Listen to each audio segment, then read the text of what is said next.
মই সুমিত ভূঞা সচিব কোকৰাঝাৰ জিলা আইন সেৱা প্ৰাধিকৰণক আপোনালোকক জনাবলৈ কৈছোঁ যে অহা 29 জুলাই 2024 তাৰিখৰ পৰা 3 আগষ্ট 2024 তাৰিখলৈ মাননীয় উচ্চতম ন্যায়ালয়ত এটি বিশেষ লোক আদালত আয়োজন কৰা হৈছে।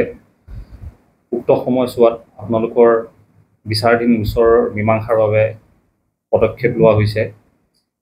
সেইবাবে যিসকল অমীমাংসিত গোচৰ নিষ্পত্তি কৰিব বিচাৰে তেওঁলোকে অসম ৰাজ্যিক আইন সেৱা প্ৰাধিকৰণ অথবা কোকৰাঝাৰ জিলা আইন সেৱা প্ৰাধিকৰণত যোগাযোগ কৰিবলৈ অনুৰোধ জনোৱা। নমস্কাৰ। এইখিনি কথাটো হৈছে বিশেষ লোক আদালতত cheque bounce matter, motor accident claim cases, consumer protection matter,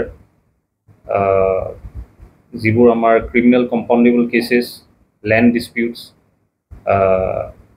ফৌজদাৰী বা আমাৰ দেৱানী যিখিনি গোচৰ আছে সেইখিনিও লোৱা হৈছে এই বিশেষ লোক আদালতত।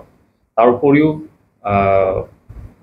ছাৰ্ভিচ মেটাৰ, তাৰপিছত কম্পেশ্যনেট গ্ৰাউণ্ডৰ যিখিনি ছাৰ্ভিচ মেটাৰ আছে এই গোটেইখিনি গোচৰ এই উক্ত বিশেষ লোক আদালতত লোৱা হৈছে।